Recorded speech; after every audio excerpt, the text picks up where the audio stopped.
사도신경으로 신앙 고백 드림으로 새벽 예배 시작합니다. 전능하사 천지를 만드신 하나님 아버지를 내가 믿사오며 그 외아들 우리 주 예수 그리스도를 믿사오니 이는 성령으로 잉태하사 동정녀 마리아에게 나시고 본디오 빌라도에게 고난을 받으사 십자가에 못 박혀 죽으시고 장사한 지 사흘 만에 죽은 자 가운데서 다시 살아나시며 하늘에 오르사 전능하신 하나님 우편에 앉아 계시다가 저리로서 산자와 죽은 자를 심판하러 오시리라.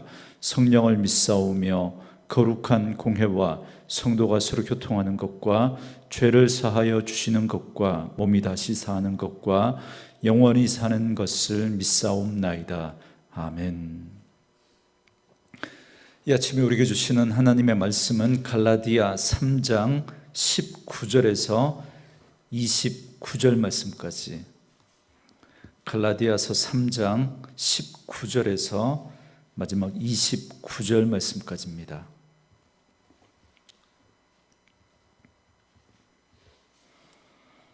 말씀 찾으셨으면 한 목소리로 같이 읽습니다. 그런즉 율법은 무엇이냐? 범법함으로 더하여진 것이라. 천사들을 통하여 한 중보자의 손으로 베푸신 것인데 약속하신 자손이 오시기까지 있을 것이라. 그 중보자는 한 편만 위한 자가 아니라 하나님은 한 분이시니라. 그러면 율법이 하나님의 약속들과 반대되는 것이냐? 결코 그럴 수 없느니라. 만일 능히 살게 하는 율법을 주셨더라면 의가 반드시 율법으로 말미암았으리라. 그러나 성경이 모든 것을 죄 아래에 가두었으니 이는 예수 그리스도를 믿음으로 말미암는 약속을 믿는 자들에게 주려 함이라. 믿음이 오기 전에 우리는 율법 아래에 매임바 되고 계시될 믿음의 때까지 갇혔느니라. 이같이 율법이 우리를 그리스도께로 인도하는 초등교사가 되어 우리로 하여금 믿음으로 말미암아 의롭다함을 얻게 하려 함이라. 믿음이 온 후로는 우리가 초등교사 아래에 있지 아니하도다. 너희가 믿음으로 말미암아 그리스도 예수 안에서 하나님의 아들이 되었으니 누구든지 그리스도와 합하기 위하여 세례를 받은 자는 그리스도로 옷 입었느니라. 너희는 유대인이나 헬라인이나 종이나 자유인이나 남자나 여자나 다 그리스도 예수 안에서 하나이니라. 너희가 그리스도의 것이면 곧 아브라함의 자손이요 약속대로 유업을 이을 자니라. 아멘. 오늘은 함께 읽으신 갈라디아 3장 19절에서 29절 말씀을 중심으로 율법의 쓸모와 믿음이라는 제목의 말씀으로 잠시 은혜를 나누겠습니다. 갈라디아서를 통해서 바울은 사람이 의롭다함을 받는 것은 율법이 아닌 오직 믿음으로 가능하다라는 사실을 역설하고 있습니다. 그러나 이건 사도 바울이 처음으로 말하는 새로운 교훈이 아니라 이미 아브라함 때부터 하나님께서 주신 약속이라는 사실을 강조합니다. 어제 살펴봤던 것처럼 하나님은 아브라함에게 복을 약속하셨는데 이 복이 한 사람 예수 그리스도로 말미암아 율법이 생겨나기도 전에, 좀 더 정확하게 말하면 율법이 생겨나기 430년 전에 모든 민족, 그러니까 이방인들까지 이 복이 주어질 것을 아브라함을 통해 이미 약속해 주셨다는 겁니다. 그러므로 뒤에 생겨난 율법이 이 약속을 폐하거나 우선할 수 없다는 거죠. 그런데도 율법으로 의로워지겠다라고 하는 건 하나님의 약속을 무시하는 어리석은 행동입니다. 여기까지가 우리가 어제 살펴봤던 말씀이죠. 그러면 여기 한 가지 질문이 생깁니다. 그렇다면 하나님은 왜 이스라엘 백성들에게 율법을 주셨나는 겁니다. 왜? 여러분, 하나님이 율법을 주신 이유가 무엇일까요?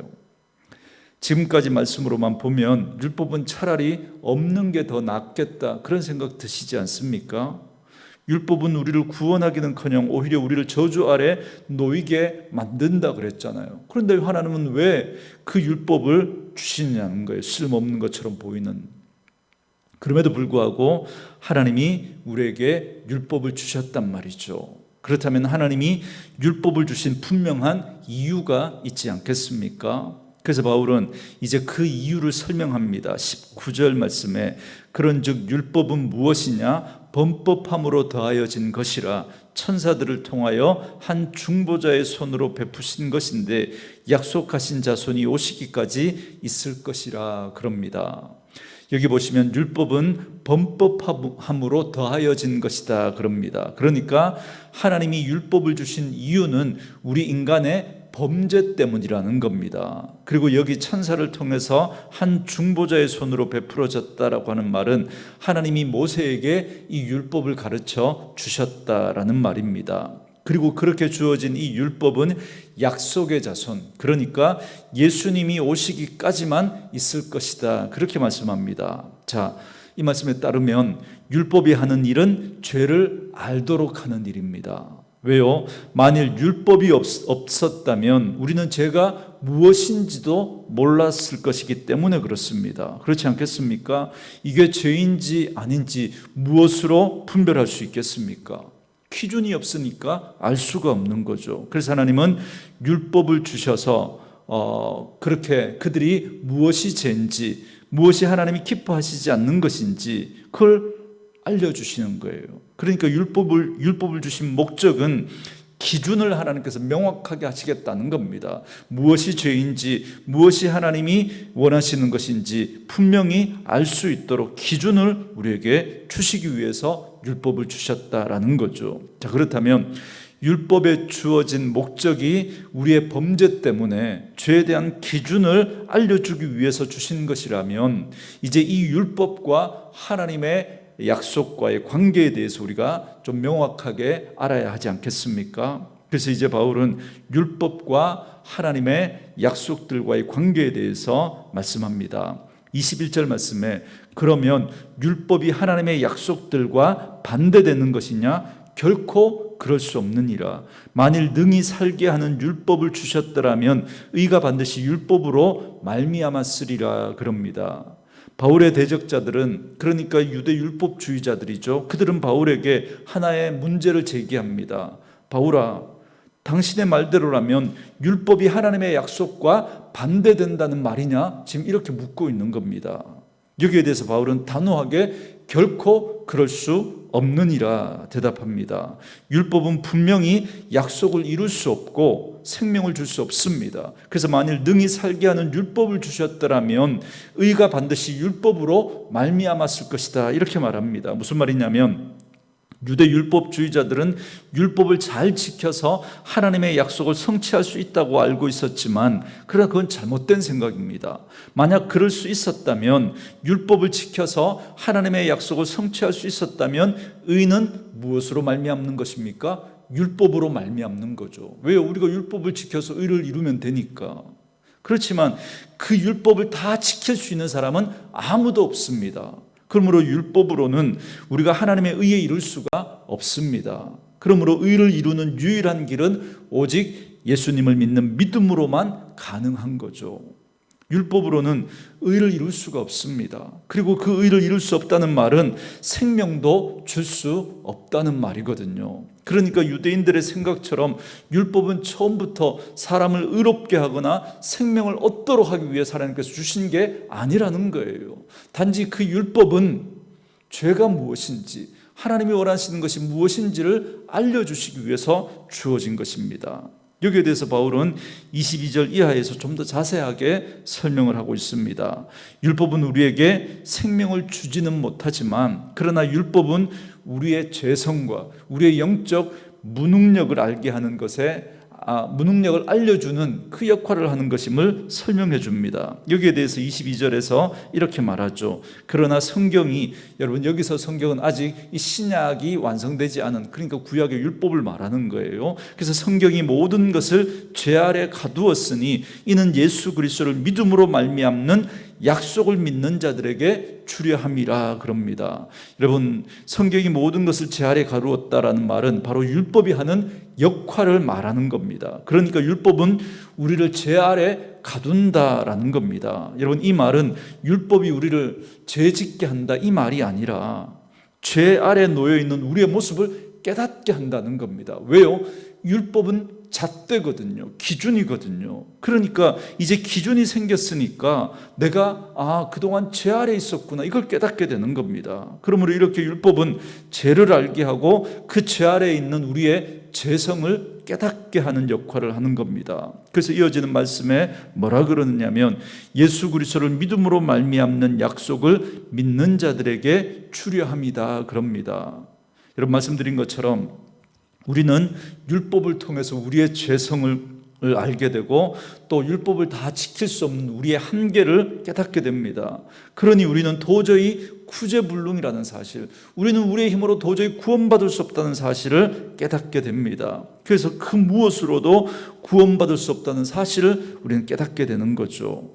그러니 여러분, 율법은 우리로 하여금 그러한 절망과 한계를 깨닫게 하고는 우리로 한 곳을 바라보게 합니다. 그게 바로 예수 그리스도입니다. 그래서 율법은 우리로 하여금 우리의 구원은 우리가 노력하고 우리가 열심히 율법을 지켜서 행할 수 없는 거구나, 우리는 그렇게 할 수 없는 그런 연약한 한계를 지닌 존재라는 걸 알게 하고는 예수 그리스도를 바라보게 하는 겁니다. 그래서 우리는 오직 예수님을 향한 그 믿음밖에 없다는 사실, 우리의 구원은 예수 그리스도를 믿음으로만 가능하다는 그 사실을 알게 하는 거죠. 이것이 바로 율법의 역할입니다. 그래서 율법은 우리의 죄인됨을 알게 해서 예수님을 바라보도록 하는 겁니다. 그래서 로마서에서 죄가 더한 곳에 은혜가 더욱 넘쳤다, 그런 표현하잖아요. 여러분, 이 말은 죄를 많이 지으면 지을수록 은혜가 넘친다, 이 말이 아니라 자신이 죄인이라는 사실을 깨달으면 깨달을수록 그런 나를 구원하신 하나님의 은혜가 얼마나 놀랍고 큰 것인지를 알게 된다, 이 말입니다. 여러분, 그러니까 성경이 자꾸 이해가 되어지는 거예요. 여러분, 사도 바울이 노년에 평생을 그렇게 복음을 위해서 살았으면서도 왜 자기를 죄인 중에 괴수라고 그렇게 고백합니까? 그가 다른 사람들보다 죄를 더 많이 지었기 때문입니까? 아닌 거죠. 하나님의 은혜를 깨닫고 나니까 자신의 죄가 얼마나 크게 느껴지는지 사도 바울은 나는 죄인 중에 괴수라는 거예요. 그만큼 사도 바울이 하나님의 은혜를 크게 깨닫고 나니까 자기의 죄가 더 크게 느껴졌던 겁니다. 그래서 죄가 더한 곳에 은혜가 넘치는 거예요. 하나님이 율법을 주신 이유가 바로 이겁니다. 우리는 율법을 통해서 우리가 얼마나 큰 죄인인지를 깨닫게 되는 겁니다. 하나님은 율법을 통해서 인간 스스로 자신을 구제할 수 없는 구제불능이라는 사실을 분명하게 밝히고 계신 겁니다. 여러분, 율법은 지금도 이 일을 하고 있습니다. 그런데 오늘날 교회의 큰 잘못 중에 하나는 이 죄에 대한 부분을 너무 쉽게 생각하고 간과해 버린다는 겁니다. 예수님께서는 성령님이 오셔서 죄에 대해서, 의에 대해서, 심판에 대해서 우리를 책망하실 거라고 말씀하셨습니다. 그런데 오늘날 교회는 그저 사람들의 귀에 듣기 좋은 말만, 아니 듣고 싶은 말만 하려고 합니다. 그래서 자신이 얼마나 죄인인지, 그리고 그 죄 때문에 자신이 얼마나 소망이 없는 그런 자인지를 알아야 하는데, 그 죄에 대한 심판이 얼마나 무서운 것인지를 알아야 하는데 그걸 그냥 쉽게 넘어가 버리는 거예요. 그냥. 그래서 자기에 대한 부정이 없습니다. 여러분, 예수님 분명히 말씀하시죠. 누구든지 나를 따라오려거든 자기를 부인하고 자기 십자가를 지고 나를 쫓을 것이라고 이야기를 하는데, 그런데 오늘날 이 죄에 대한 이 부분을 우리가 간과해 버리니까 자기 부정이 없는 거예요. 자기 부정이. 예수를 믿어도 자기가 펄펄 살아있는 겁니다. 자기가. 그래서 하나님의 말씀도 내 생각과 내 뜻대로 바꿔버리는 거예요. 그래서 내가 복음이라는 것이 나와버린 겁니다. 하나님의 말씀이 왜곡되고 있는 거죠. 그러나 구약의 선지자들의 외침이 무엇입니까? 평안보다는 죄에 대한 경고가 대부분입니다. 유명한 독일의 신학자, 순교자죠, 본 회퍼 목사님은 이런 말을 했습니다. 사람이 율법에 굴복하는 때에만 은혜에 대해 말할 수 있는데 나는 너무 조급하게 곧바로 신약에 접근하기를 원하는 것은 기독교적인 바른 입장이 못 된다고 생각합니다. 여러분, 저는 이 말에 전적으로 공감합니다. 오늘날 교회가 율법을 통해 자신의 죄인됨을 분명하게 가르치지 않은 채 너무 성급하게 복음에 대해서 이야기하고 구원을 선포해 버리는 겁니다. 사랑하는 성도 여러분, 율법이 우리를 쳐서 멍들게 하기 전에는 우리는 우리의 상처를 싸매줄 복음이 필요하다는 사실을 우리는 절대 인정하지 않을 겁니다. 율법이 우리를 체포해서 감금하기 이전에는 우리를 이 율법의 속박에서 풀어주시는 그리스도에 대한 그 간절한 기대가 우리에게 생기지 않을 겁니다. 율법이 우리 자신을 실망 가운데로 인도하지 않는 한 우리는 그리스도에 대한 소망을 절대 품지 않을 겁니다. 이처럼 율법과 복음은 불가분의 관계에 있습니다.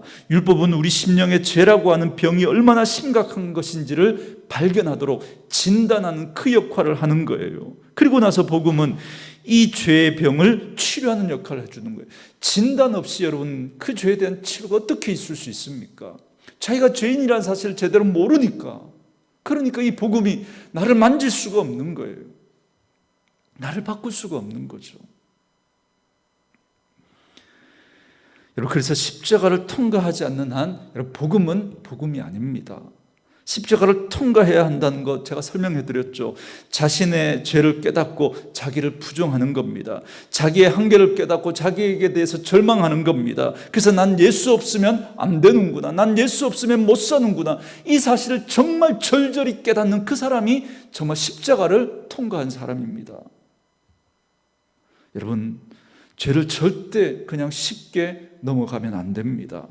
그래서 사도 바울은 계속해서 율법 아래에 있는 우리의 모습을 말해줍니다. 23절과 24절에 보면 믿음이 오기 전까지 우리가 율법 아래 매인바 되었음을 말하면서 율법을 초등교사라고 그렇게 말합니다. 여러분, 예전 번역인 개역 성경에 보면 몽학선생으로 그렇게 표현하고 있죠. 저는 이 표현이 훨씬 더 좋은 번역이라고 생각을 하는데, 초등교사, 그러니까 뭐 오늘날 초등학교 선생님 뭐 이런 이미지가 들기 때문에 그런데 헬라어로 보면 이게 파이다고고스라는 단어입니다. 개인교사라는 말이에요. 개인교사. 그 당시 노예제도가 있지 않았습니까? 그래서 노예 중에 주인의 어린 자녀를 맡아서 전담하는 노예가 있었습니다. 그래서 이 파이다고고스라고 하는 이 노예의 가장 중요한 역할은 어린 자녀를 학교까지 인도하는, 그래서 학교에 데려다 주고 데려오는 그 역할을 했던 그 노예가 파이다고고스 몽학선생, 개인교사입니다. 그러니까 율법은 파이다고고스처럼 우리를 참 스승이신 그리스도에게로 인도하는 역할을 하는 겁니다. 그래서 율법이 중요한 거예요. 율법은 우리를 구원하지 못하고 의롭게 하지도 못하지만, 그러나 우리를 구원의 길로, 의롭다함을 받을 수 있는 길로 예수에게로 인도한다는 겁니다. 그렇기 때문에 우리는 율법의 말씀도 잘 들어야 합니다. 율법을 통해서 끊임없이 우리 자신을 점검해야 합니다. 그래서 우리는 얼마나 우리가 죄인인지, 우리가 얼마나 연약한지, 우리가 얼마나 한계가 많은지, 우리가 얼마나 소망이 없는지를 날마다 우리는 그 율법의 말씀을 통해서 깨닫고 잊지 말아야 합니다. 그래야 우리에게 베풀어 주신 그 주님의 그 십자가의 은혜가 얼마나 크고 놀라운 것인지를 우리는 깨달을 수 있습니다. 그래서 우리는 주님밖에 없고 주님 없으면 못 사는 거예요. 자, 그렇다면 그렇게 주님 없이 못 사는 그리스도 안에 있는 우리의 모습은 어떻습니까? 25절 말씀에 믿음이 온 후로는 우리가 초등교사 아래에 있지 아니하도다 그럽니다. 이제 예수님을 믿은 후에는 더 이상 우리는 율법 아래에 있을 필요가 없다는 거죠. 우리는 이제 자유인입니다. 더 이상 율법에 갇힘받거나 간섭 아래에 있지 않습니다. 26절과 27절 말씀처럼 우리는 이제 하나님의 자녀가 되었고 세례를 통해서 그리스도로 옷 입었습니다. 여러분, 옷은 신분을 말해주는 겁니다. 그러니까 우리가 하나님의 자녀가 되었다는 거예요. 그래서 우리는 새로운 신분, 하나님의 자녀, 하나님의 백성이라고 하는 그런 새로운 신분을 가졌다는 거죠. 예수를 믿는다고 해서 우리의 육신적인 변화가 있는 건 아닙니다. 이건 영적인 변화죠. 우리의 신분이 하나님의 자녀로, 하나님의 백성으로 바뀐다는 겁니다. 또한 우리는 28절과 29절 말씀처럼 모든 그리스도인은 이제 국적, 신분, 성별, 나이, 인종 모든 것에 관계없이 이제는 우리가 하나가 된다는 겁니다. 똑같다는 거예요. 여러분, 이게 얼마나 그 당시 파격적입니까? 계급과 신분, 노예 제도가 있었는데 그리스도 안에서 이 모든 것이 다 없어진다는 거예요. 그래서 우리는 하나님의 자녀가 되어서 하나님 나라의 유업을 받게 된다는 겁니다. 이게 얼마나 놀라운 은혜이고 축복입니까? 만약에 우리가 율법 아래에 있었다면 우리는 여전히 율법의 굴레에 매여 있어야 합니다. 죄사함을 얻지도 못할 뿐만 아니라 우리는 말 그대로 율법이라고 하는 그 감옥 안에 죄수처럼 갇혀서 초등교사 아래 있는 아이처럼 그렇게 살아갈 수밖에 없습니다. 그러나 이제 우리는 그리스도 안에서 자유롭게 되었습니다. 그러나 어제 말씀드린 것처럼 이 자유는 내 마음대로 막 살아도 되는 그 자유를 말하는 게 아니라고 분명히 말씀드렸습니다. 나는 그렇게 하고 싶지 않은데 구원받기 위해서 억지로 그렇게 해야 하는 종교 생활을 하는 게 아니라 이 복음, 이 약속을 우리가 깨닫게 되면 더 이상 그런 종교 생활이 아니라 은혜의 삶을 살아가게 되는 것을 말씀하고 있습니다. 은혜의 약속을 따라 믿음으로 구원받은 이 놀라운 기쁨과 이 감격 때문에 이제는 하나님이 원하시는 삶을 살고 싶어져서 스스로 거룩한 삶을 선택하는 그런 은혜의 삶을 살아가게 된다는 겁니다. 그래서 우리 기독교는 율법의 종교가 아니라 약속의 종교이고 은혜의 종교입니다. 종교라고 하는 이 표현이 이 단어밖에 없어서 그렇게 말하지만 여러분, 복음은 절대 우리를 종교적인 삶으로 인도하는 게 아닙니다. 은혜의 삶인 거죠. 은혜의 삶. 그러나 은혜가 정말 은혜가 되기 위해서는 율법의 정죄함이 무엇인지를 우리는 분명히 알아야 합니다. 그 율법의 잣대 아래 우리가 매를 맞아서 피멍이 들어야, 아니 죽어야, 그래야 우리는 그리스도의 십자가의 은혜로 우리는 다시 살아날 수 있고 의롭다 하심을 받을 수 있습니다. 그러니 우리는 예수 없이는 안 되고 예수 없이는 못 사는 그런 사람이 되는 거예요. 이 십자가를 통과해야, 이 십자가를 통과할 때 그 율법의 잣대 아래 내가 얼마나 죄인인지를, 그 죄의 저주가 얼마나 무서운 것인지를, 그 심판이 얼마나 무서운 것인지를 우리는 분명히 알고, 그리고 나서 그 십자가를 통해서 내가 죽고 그리고 우리는 다시 살아나게 되는 겁니다. 그리고는 이제 우리는 새 삶을 살아가게 되는 거죠. 그러니 우리는 예수 없이 안 되고 예수 없이 못 사는 자가 되는 거예요. 그러므로 예수님으로 말미암아 우리에게 믿음을 주시고 이 믿음으로 우리를 의롭다고 여겨주신 그 하나님의 은혜를 우리는 절대 놓치면 안 됩니다. 여러분, 이거 놓치는 순간, 이 은혜 놓치는 순간 여지없이 우리 자신이 올라옵니다. 우리 자신이 내가 내 생각을 가지고 주장하려고 하고 하나님의 말씀마저도 내 생각대로 바꾸려고 그러고 내 의를 자랑하려고 그러고 자기가 올라오게 되는 거죠. 저는 말씀으로 이 하루를 시작하는 저와 여러분에게 예수 그리스도의 이 놀라운 은혜가 늘 깨달아지고 넘쳐나는 복이 있기를 주님의 이름으로 축원합니다. 오늘 주신 말씀을 묵상하면서 이 찬양 들으시며 기도한 시간 갖겠습니다.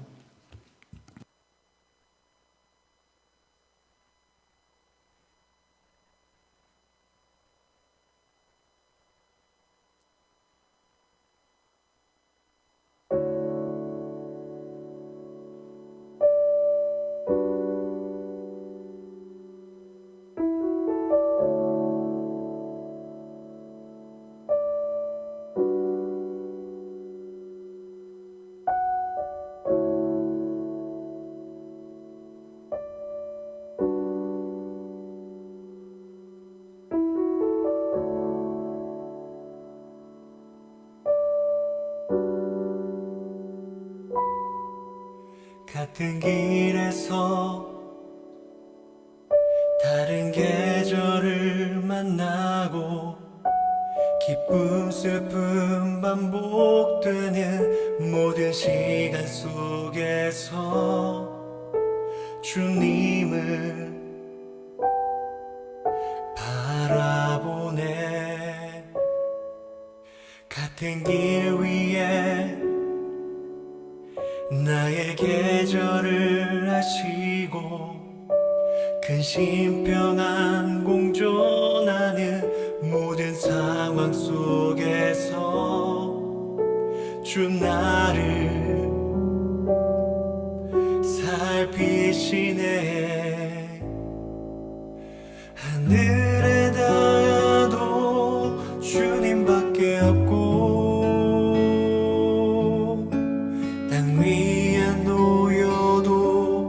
주님밖에 없네.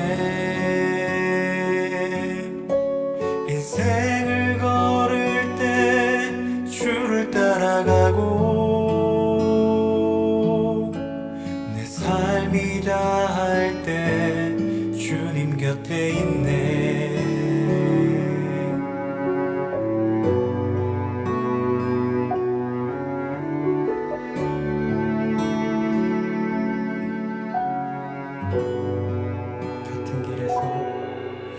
같은 길에서 다른 계절을 만나고 기쁨 슬픔 반복되는 모든 시간 속에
인생